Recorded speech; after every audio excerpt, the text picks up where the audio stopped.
that's into homosexuality or anything else out there. That's not my business. Remember, again, these parables, these analogies that Jesus taught, these metaphors. So he's able and wants to save to the uttermost. So he say, well, I was a homosexual for 30, 40, 50 years. And all of a sudden I said, you know what? I don't want to do that anymore. It was leaving me vapid and I felt, depressed and this and that. Well, maybe you're going against your instinct to only, desire a woman, I mean, could it be? I'm just putting it out there. I'm not condemning anybody. But that could be it. It doesn't mean that you love or respect a man any less. I don't.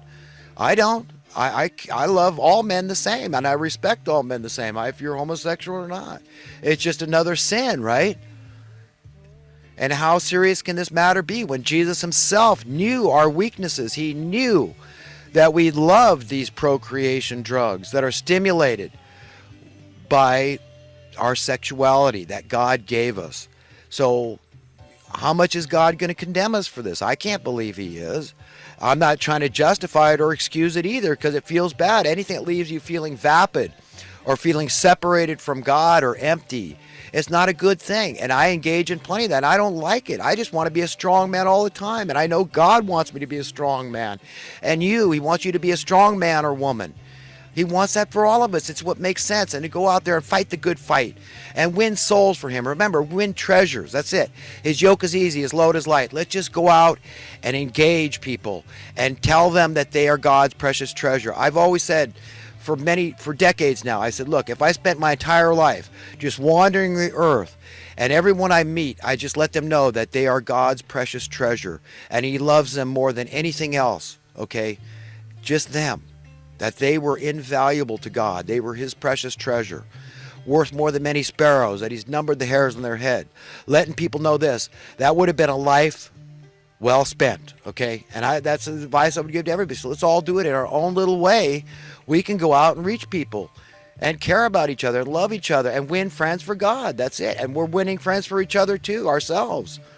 And we're working toward an idyllic society. That's it. That's really heaven on earth. And you're getting ready for God's will to be established on earth, this renewal of all things and these imperishable bodies where we don't even worry about death anymore. It's going to be of no concern to us. We're going to have robes of righteousness, so we're not going to have to worry about nakedness. But one thing that can't be there is Satan and his spirit thereof. And the thing that feeds Satan and the money, this whole idea. This is an idea of oppressing people. This is an idea of facilitating exchange. That's what the lie is built on. That, this is how society works. It's just all about money, paychecks, and, it's indispensable, right? That's what they've got us all to believe, but it's a lie from the pit of hell. And that's what we got to understand. We got to get that through our noggins. Contemplate the power of our imaginations to make manifest our wildest dreams.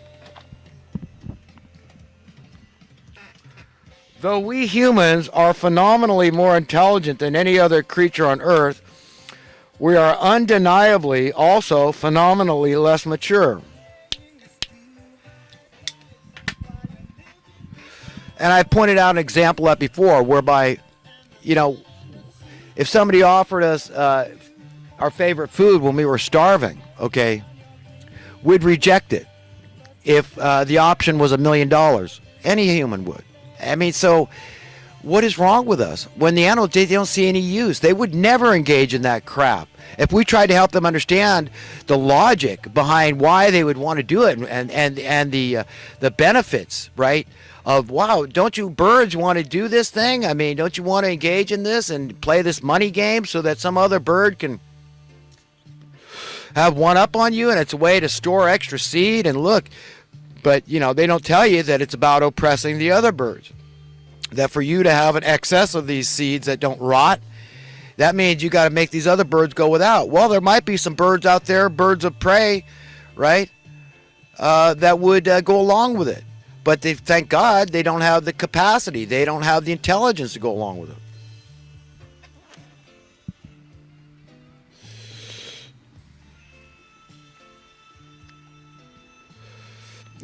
And there's another subjective term that's relative. Intelligence. So it depends on how you define intelligence. If you define being really mature, is really intelligent, that maybe we're the stupidest. Not only the least mature creature on earth, but the stupidest creature on earth to ever fall into this trap, into the maws of Satan himself. That's where we are. And we've got to really take that seriously. This is not just rhetoric out there, folks. This is about salvation. This is about getting people ready for where we go from here and in the present. Because the gladness of heart you get from doing the right thing, from being tuned into the Spirit of God, it's right there. It's accessible equally to all of us. We all have equal access to the truth and the Spirit of truth. It's right there. And to have the right values, to be on the same page, to see through divine eyes. We all have the same capacity, the ability to do that. We live in a so-called society or civilization replete with palpable insanity and coupled with acute cognitive dissonance. So if you don't understand any of those terms like cognitive dissonance, look it up.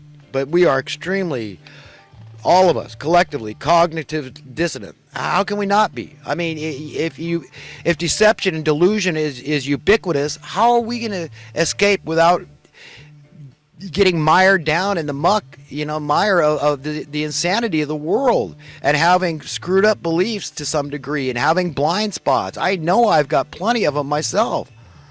I'm experiencing about 1/10 of what I feel like I should be experiencing in my life, and 1/10 of the satisfaction I feel like I should be deriving. Okay, and that has to do with everybody being interconnected. We can't help it. More so now in the 21st century than ever before in history because of the internet and stuff. We know news goes around the world instantly.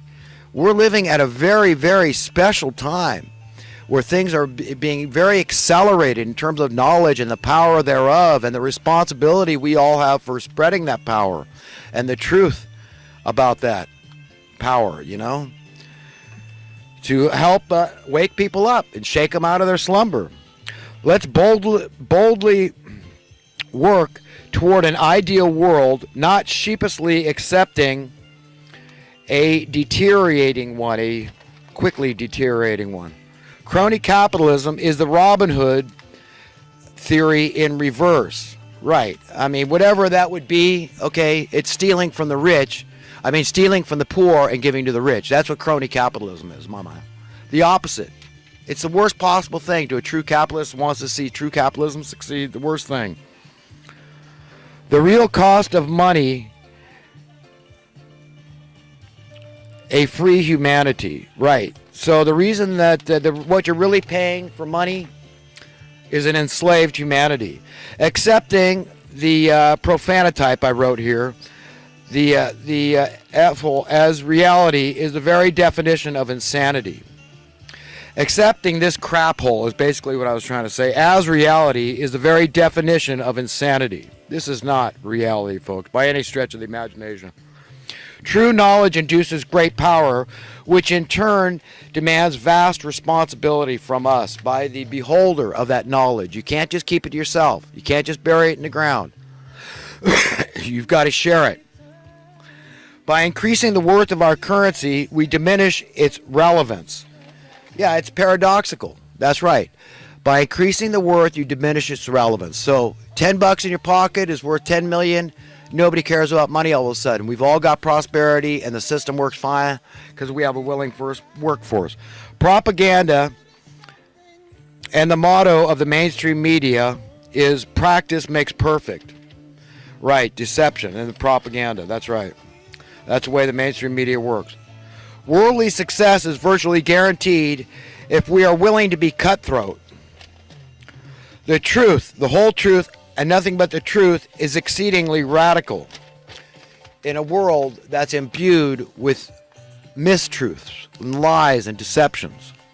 Americans are forced to pay $50 billion in taxes to increase homelessness. That's what I was talking about, $50 billion a year budget to Section 8 housing. Am I ready for a world, a society, a civilization, a planet without any form of money? If you're not, you need to get ready for it. It's inevitable that an idealist be dissatisfied in an anti-idealistic world. If there was no form of money on earth, money lovers would have to find another planet to plague. Unless one is an idealist, they are by default a compromiser. Crony capitalism spreads its tentacles around the world and goes to war with all or any resistors. Right. That's what's going on right now in the Middle East, all this crap. On that day, let's see, I don't know what happened there. But, damn it, we're not mushrooms, nor are we boiling frogs. We're Americans. Is anyone